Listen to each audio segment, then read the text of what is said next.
We are socialist, we are democratic, we are secular and we are anti caste.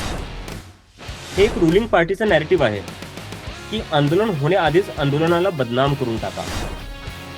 या देशात दंगे कोण करतात हे सगळ्यांना माहिती आहे. मागच्या 10 वर्षापासून देश बघतोय कोण दंगे करताय. अरे हा जेनझी जी तुमची कॅबिनेट मिनिस्ट्री बसलेली आहे ना केंद्र सरकारात, ते कॅबिनेट मिनिस्ट्रीपेक्षा जास्त शिकलेला आहे. भाजपचे नेते तुम्ही बघा, मंत्री तुम्ही बघा, 10वी पास झालेले नसतील ते मुलं नीटची प्रिपरेशन करतायत, IITची प्रिपरेशन करतायत, कोणी रिसर्चमध्ये चाललंय, कोणाला डेटा सायंटिस्ट बनायचंय. डेटा सायंटिस्ट करणारे दंगली करतील का जे असे गुंडागिरी करून राजकारणात घुसलेले ते दंगली करतील? या देशात होप भेटलेली आहे लोकांना की आपण एकत्र येऊ शकतो आणि आपण आवाज उठवू शकतो. आणि जेव्हा लोक एकत्र येतात, आवाज उठवतात, मग ते कोणीही असो.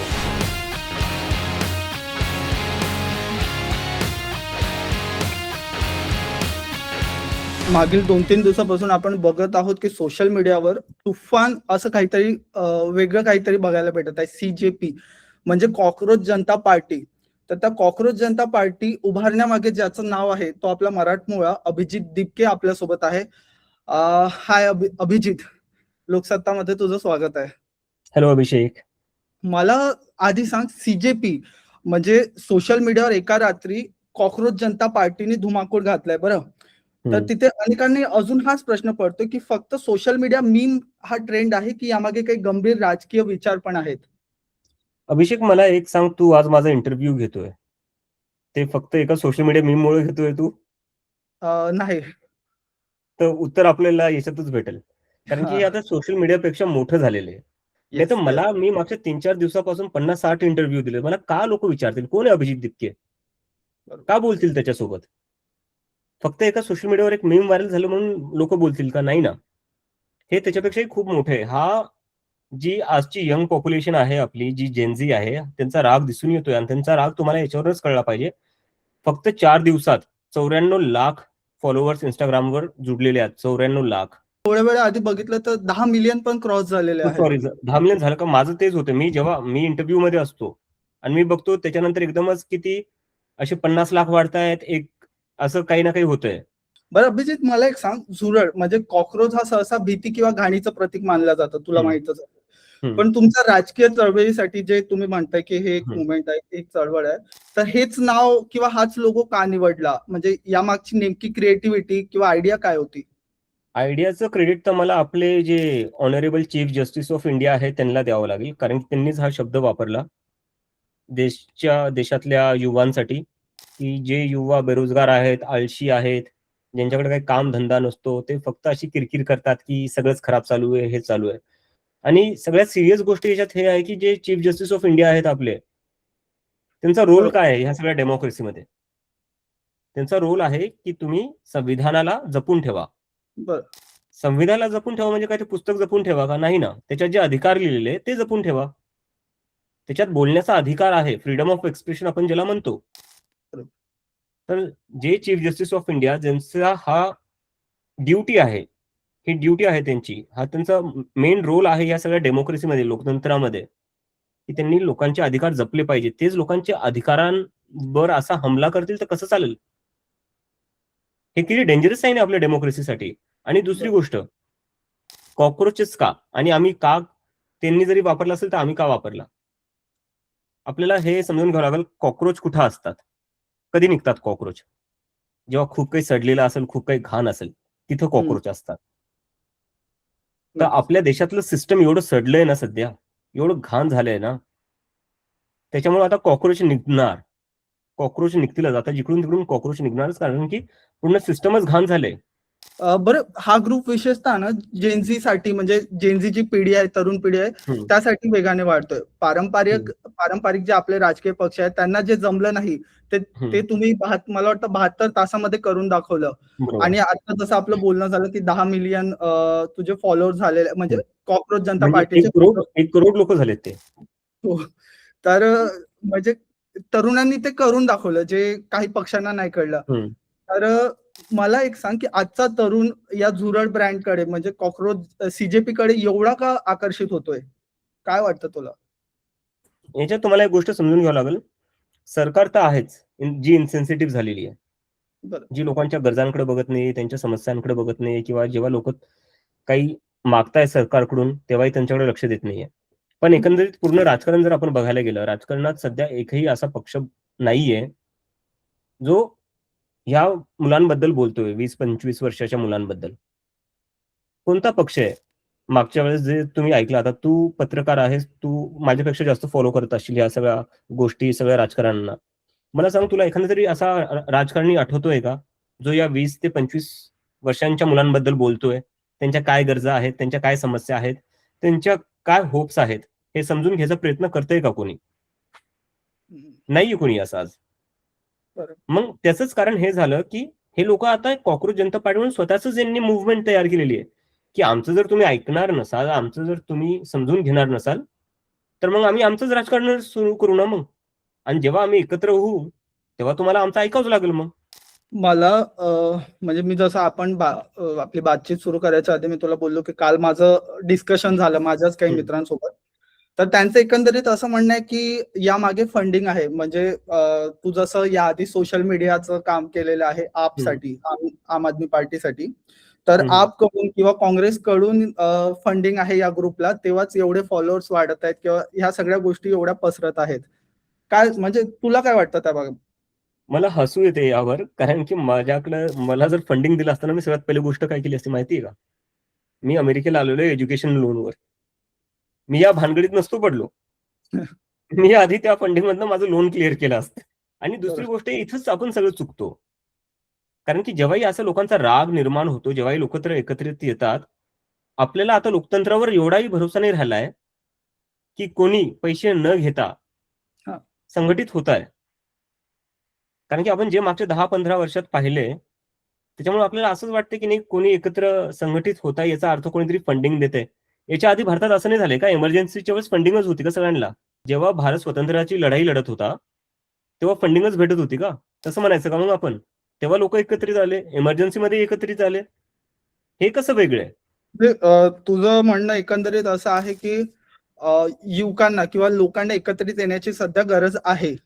आणि गरज नाहीये, त्याच्याशिवाय उपायच उरला नाहीये. सोशल मीडियावर आय एम नॉट अफ्रेड म्हणजे सारखे पोस्टर तुमचे व्हायरल होत आहेत.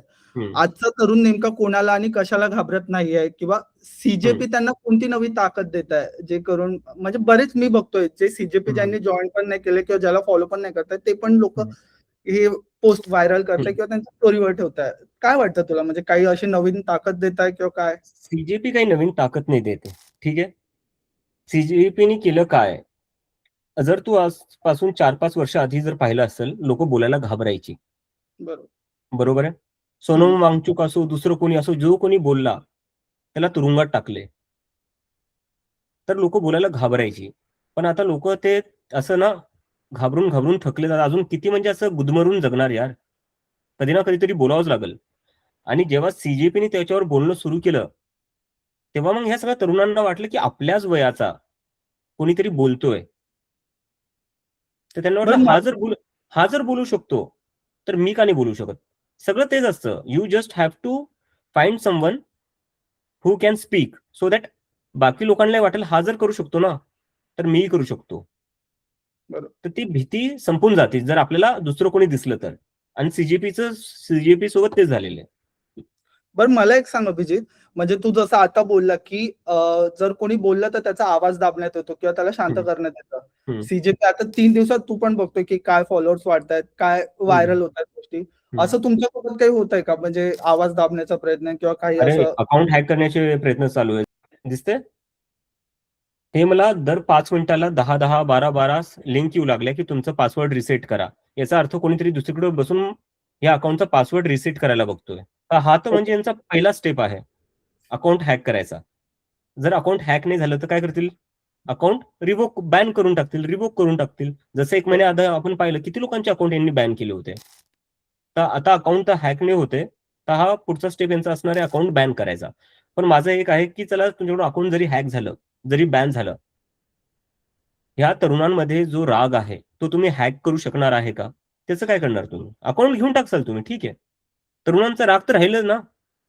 अभिजित, एक होतं म्हणजे आता जसं सीजेपी आले आहे, मी कालपासून बघतोय कालपासूनच की LHP म्हणजे लाल हिट पार्टी ही पण सध्या मार्केटमध्ये आली आहे कालपासून. त्यांचे पण एक 13 ते 14,000 फॉलोअर्स आहेत आणि त्यांचे काही रील्स बघितले मी तर त्यामध्ये असं आहे की तू ज्यांना फॉलो करते किंवा CJPचा पेज ज्यांना फॉलो करतोय त्यातले काही इन्फ्लुएन्सर आहेत किंवा त्यातले काही ते सोशल मीडिया वाले आहेत त्यांचे फोटो दाखवले जात आहे की ध्रुव राठी सोबत यांचं कनेक्शन आहे किंवा हे यांचा एजेंडा काय किंवा काय असं हे सगळं म्हणजे त्या LHP लाल हिट पार्टी असं एक सध्या चालू आहे.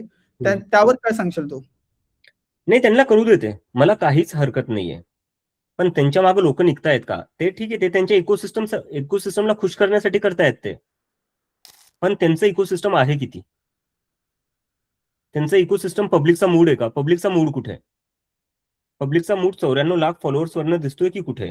म्हणजे तुम्ही प्रस्थापित राजकीय व्यवस्था आणि सध्याचं जे राजकारण आहे त्याच्यावर तुम्ही उपरोधिक टीका करतायत, म्हणजे स्ट्रॅटेजिकल टीका करतायत.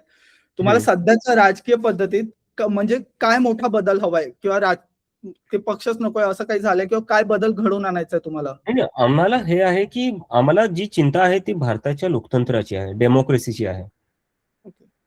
जेव्हा एका सुप्रीम कोर्टच्या जजला राज्यसभेत पाठवलं जातं तेव्हा काय समजायचं आम्ही? ठीक आहे, ते लीगल आहे, पण काय ते मॉरली बरोबर आहे? जेव्हा सुप्रीम कोर्टचे जज सरकारकडून काही अशी राज्यसभेसारखी भेट घेतील तर मग कुठे ना कुठे जे ते निर्णय देतात त्याच्यावर क्वेश्चन मार्क उभा राहणार की नाही राहणार? किंवा ते बाकी जजला इन्फ्लुएन्स नाही करणार का? हा जर मी सरकारच्या बाजूने निर्णय दिला तर मलाही काही ना काही भेटेल, मला एखाद्या कमिटीचा चेअरमॅन बनवतील, मला राज्यसभेत पाठवतील. प्रेसिडेंट काय सेट करताय तुम्ही? तर पहिली गोष्ट सुप्रीम कोर्टची न्यूट्रॅलिटी आणि इम्पार्शियलिटी ही सगळ्यात जास्त महत्वाची आहे. कारण की supreme court is suppose to protect the constitution of India. It is suppose to work according to the constitution of India. Ruling पार्टीनुसार काम नाही करायचंय तुम्हाला. हे जे चालू आहे आजकाल, इकडचे लोक तिकडे जाणं, तिकडचे लोक इकडे आणणं, पक्ष फोडून, म्हणजे मला खूप लोक म्हणतायत, काही मी पत्रकारांसोबत बोललो की म्हणे ठीक आहे, मांडलं की बीजेपी खराब आहे, पण तरी पण ती इलेक्शन जिंकते ना. अरे पण कशी जिंकतीये? आपल्या महाराष्ट्रात कशी जिंकले? ते सगळे पक्ष फोडून महाराष्ट्रातले त्यांना तेवढ्या सीटा भेटलेल्या आहेत. जर हे पक्ष फुटले नसते, यांचे 2 तुकडे केले नसते तर बीजेपीला शक्य होतं तेवढ्या सीटा आणणं. आणि बंगाल, दिल्ली, तामिळनाडू इथं काय झालं तुम्ही डॉट कनेक्ट करा. बंगालमध्ये ममता बॅनर्जीच्या सीटवर 50,000 वोट डिलीट झाले, 15,000 हारली. MK स्टॅलिनच्या सीटवर 1 लाख वोट डिलीट झाले, 50,000 हारले. दिल्लीमध्ये अरविंद केजरीवालच्या सीटवर 40,000 मतं डिलीट झाली, 4,000 हारले. तर तुम्ही मतं डिलीट करून त्यांना अपोजिशनला हरवतायत. माझं याच्यावर काय म्हणणं नाही की बीजेपी जिंकते, अरे तुम्ही कसे जिंकतात माझं त्याच्यावर प्रश्न आहे. आणि जर मी एका वेळेला हेही मानू शकतो की बहुतेक बीजेपीचा आणि वोट डिलिशनचा काहीच रिलेशन नाहीये, इलेक्शन कमिशन इंडिपेंडेंटली हे सगळं करतीये आणि ते फेअरली करतात, हे मी एका वेळेला अज्युम करून घेतो. पण माझ्या मनात असा प्रश्न येतो मग की बंगाल झालं, तमिळनाडू झालं, दिल्ली झालं, महाराष्ट्र झालं, हरियाणा झालं, जिथं जिथं असे मतं डिलीट होत आहेत तिथं तिथं जे लोक बीजेपीच्या विरोधातले तेच का हारतायत आणि फक्त बीजेपीच का जिंकतीये? जरी आपण म्हणलं की बीजेपीचा आणि वोट डिलिशनचं काही रिलेशन नाहीये, तर मग दरवेळेस बीजेपीलाच कसं काय फायदा होतोय? हे ते क्लिअर पॅटर्न आहे ना. मला एक सांग अभिजित, म्हणजे आता आपलं हे जे बोलणं झालं या प्रश्नावर, तुझा विरोध बीजेपीला आहे की जे सिस्टीम मध्ये चालू आहे त्या गोष्टीला आहे? माझा विरोध दोन्ही गोष्टींना आहे. बीजेपीला जो माझा विरोध आहे तो आयडिओलॉजिकल आहे, कारण की 10-12 वर्ष झाली आहे देशात बीजेपीचं सरकार आहे. 10-12 वर्षात जो या सरकारचा नॅरेटिव्ह होता तो कोर नॅरेटिव्ह कशावर होता त्यांचा? हिंदू मुस्लिम, हिंदू मुस्लिम, हिंदू मुस्लिम. 10-12 वर्ष हिंदू मुस्लिम केलं, काय झालं? आज देशात मागच्या 40 वर्षात सगळ्यात जास्त अनएम्प्लॉयमेंट आहे, सगळ्यात जास्त बेरोजगारी आहे. सध्याच्या काळात देशातून दरवर्षी 50 लाख ग्रॅज्युएट पोरं होतात. त्या 50 लाख पैकी फक्त 20 लाख लोकांना जॉब भेटते, बाकीचे 30 लाख ग्रॅज्युएट्स असे आहे ज्यांना जॉब भेटत नाहीये. हे कशामुळे होतंय? कारण की सरकारची जी प्रायोरिटी तीच वेगळी आहे, त्यांचं म्हणजे फोकसच दुसरीकडे त्यांचा. आता तू जसं बोलला की आयडिओलॉजीचं म्हणजे विरोध आहे, मला जाणून घ्यायला किंवा जे तुझे फॉलोअर्स आहे किंवा बघणारे जे आहेत त्यांना पण आवडेल की सीजेपी किंवा अभिजित दिपके यांची आयडिओलॉजी काय आहे किंवा आम्ही काय समजावं, म्हणजे या पक्षाची आयडिओलॉजी काय असेल किंवा काय आहे. मी एक दलित समाजातला मुलगा आहे, तर मी तर एक वंचित समाजातून येतो. तर माझी आयडिओलॉजी तीच आहे जी डॉक्टर बाबासाहेब आंबेडकरांची होती, जी शाहूंची होती, जी फुलेंची होती, जी नेहरूंची होती, जी गांधींची होती. We are socialist, we are democratic, we are secular and we are anti caste. बरं, अनेकदा अशा सोशल मीडिया मोहीम काही दिवसात थंड्या पडतात, माहिती असेल तुला, म्हणजे ट्रेंड संपला की विषय संपतो. सीजेपीला फक्त एक म्हणजे तात्पुरता ट्रेंड न ठेवता भविष्यात एक मजबूत संघटना किंवा प्रत्यक्ष निवडणुकीत उतरणारा पक्ष म्हणून असा काही विचार आहे का तुमचा की मी तुला एक सांगू शकतो सध्याच्या काळात, कारण की 4च दिवस झालेले आहेत, त्यामुळे मी काही जास्त दूरचं सांगणार नाही. कारण की 4 दिवसात मी नाही सांगू शकत की आम्ही काय काय करू किंवा काय काय नाही, कारण की हे जे 94 लाख लोक आहेत त्यांच्याशी मला आधी बोलावं लागेल. पण ही जी मुवमेंट आहे ती नक्की मोठी होणार. इलेक्शन लढू न लढू हे आता खूप लवकर होईल त्या गोष्टीवर बोलणं, पण पुढे जाऊन कोणतेही इलेक्शन सीजेपीचा त्याच्यावर इन्फ्लुएन्स नसेल असं नसणार. CJP will change the political discourse of this country आणि आमचा एम तोच आहे. हे बघ काय होतं ना, आपण नेहमी पॉलिटिक्स म्हणलं की आपण काय कन्सिडर करतो, इलेक्शन जे 5 वर्षातून एकदा होतं. ते 5 वर्षांपुरतंच नसतं ना, ते त्याच्या पुढेही राजकारण असतं, त्याच्या पुढेही तुमची धोरणं असतात. Democracy is more than that one time election. बरोबर. आणि आम्हाला ते बरोबर करायचंय. आता म्हणजे काल वगैरे मी बघितलं की तुमच्या या मोहिमेमध्ये म्हणजे कॉक्रोच जनता पार्टीमध्ये महुआ मोइत्रा हे जे मोठा राजकीय पक्ष आहे आणि आणखी एक आहेत आझाद, त्यांनी पण कीर्ती आझाद यांनी पण ते जॉईन केलं आहे. तर जे म्हणजे आधीच उभे झालेले जे राजकारणी आहेत ते तुम्हाला चांगला प्रतिसाद देत आहेत. तर सीजेपी याचा म्हणजे तुम्हाला असं वाटतं का की सीजेपीचा वापर ते स्वतःच्या फायद्यासाठी करून घेत आहे की काय? नाही, मला नाही वाटत तसं काय आहे, कारण की हे जेव्हा झालेलं तेव्हा हे गंमत म्हणून सुरू झालेला पक्ष होता, तुला खरं सांगायचं तर. ओके. एक सटायर होतं सीजेआयच्या विरोधात आणि सरकारच्या विरोधात.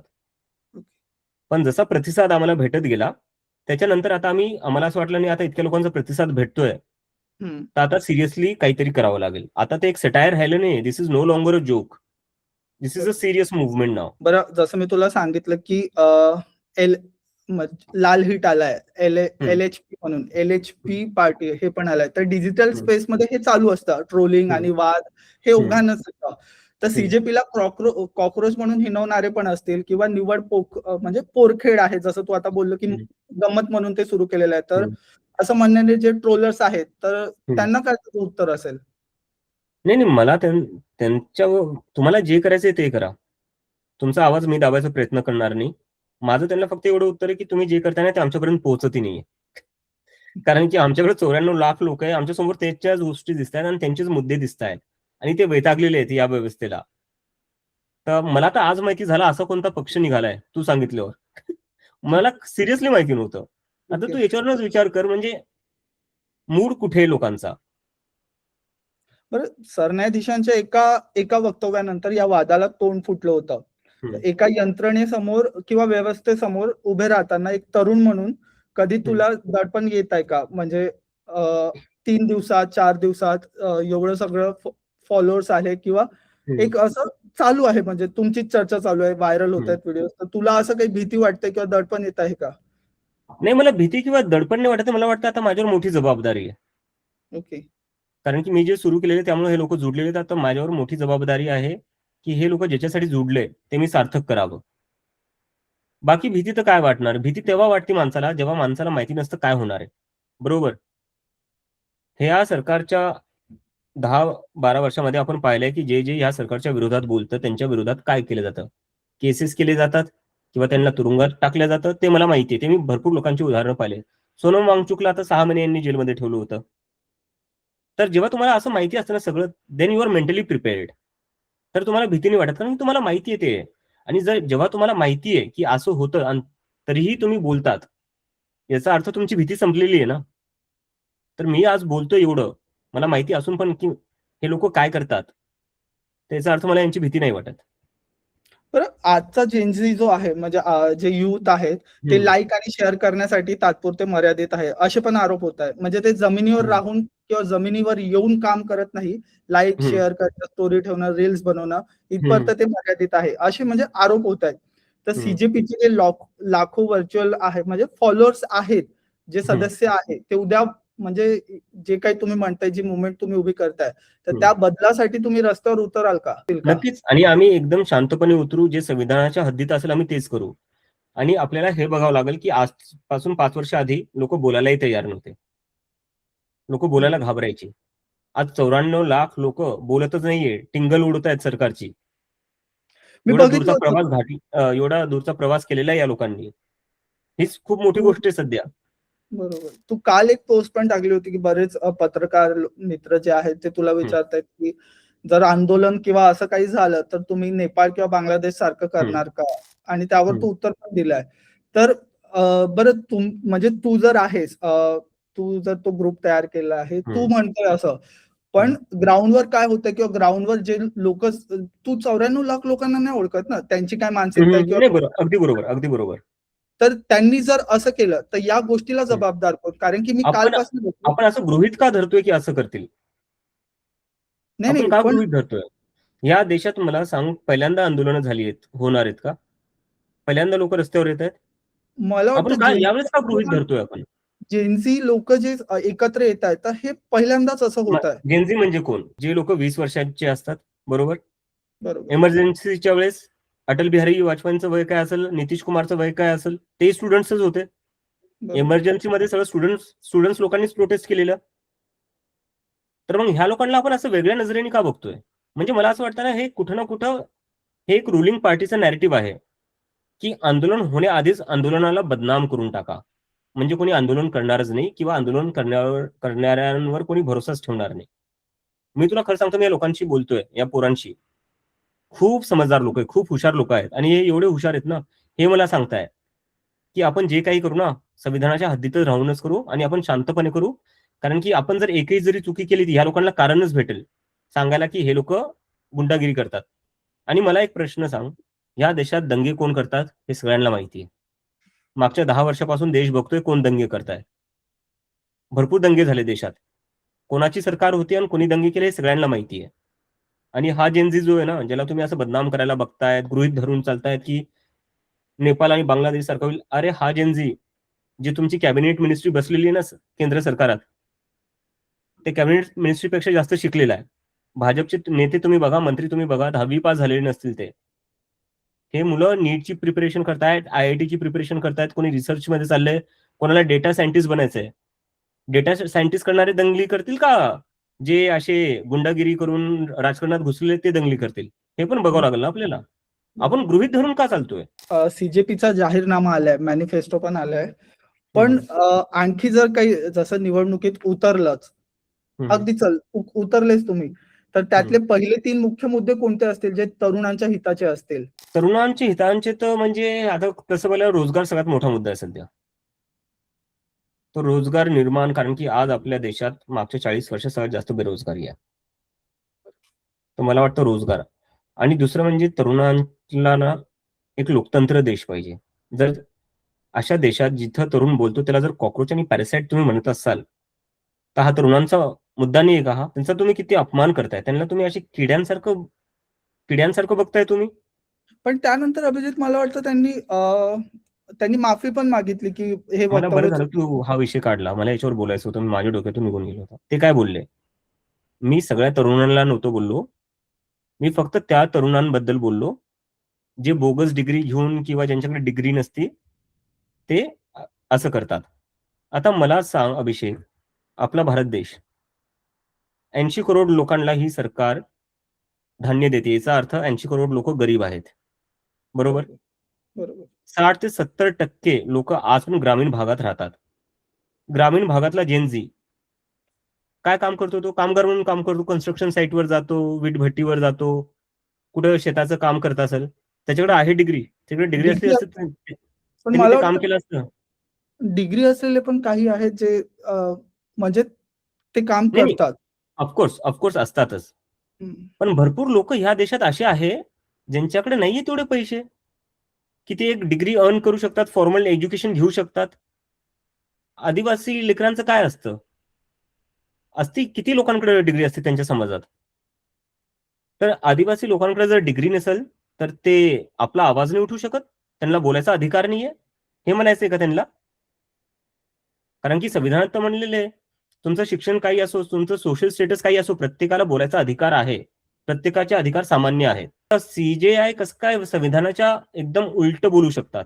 बरं अभिजित, सीजेपीचा सर्वेसर्वा किंवा चीफ कॉकरोच म्हणून जे तरुण अजूनही संभ्रमात आहे की व्यवस्थेला कंटाळले आहेत, त्यांना तुझा वैयक्तिक संदेश काय असेल? काय मेसेज असेल तुझा? माझा फक्त त्यांना वैयक्तिक संदेश हा आहे की बघा, तुम्ही काही करा, पण तुम्ही आता होप सोडू नका. खूप वर्षांनंतर या देशात होप भेटलेली आहे लोकांना की आपण एकत्र येऊ शकतो आणि आपण आवाज उठवू शकतो. आणि जेव्हा लोक एकत्र येतात, आवाज उठवतात, मग ते कोणीही असो, त्यांना बदलावंच लागतं. तर तुम्ही बरं फक्त तुमची जी आशा आहे ती आशा सोडू नका. आज नाही तर उद्या बदल होणारच. मी इंडियन एक्सप्रेसचं तुझी मुलाखत बघितली. त्यामध्ये तू असं पण सांगितलेलं की तुला धमक्या आल्या किंवा तू आता माघार नको घेऊ किंवा काय बऱ्याच प्रकारच्या धमक्या आल्या. त्या हा, नेमक्या ते काय पोरं होत्या? म्हणजे अशी मजाकमध्ये म्हणतायत की अच्छा. आता तू सुरू केलंय ना, आम्ही तुझ्या पाठीशी उभा आहे, तू आता मागे नाही सरकायचं.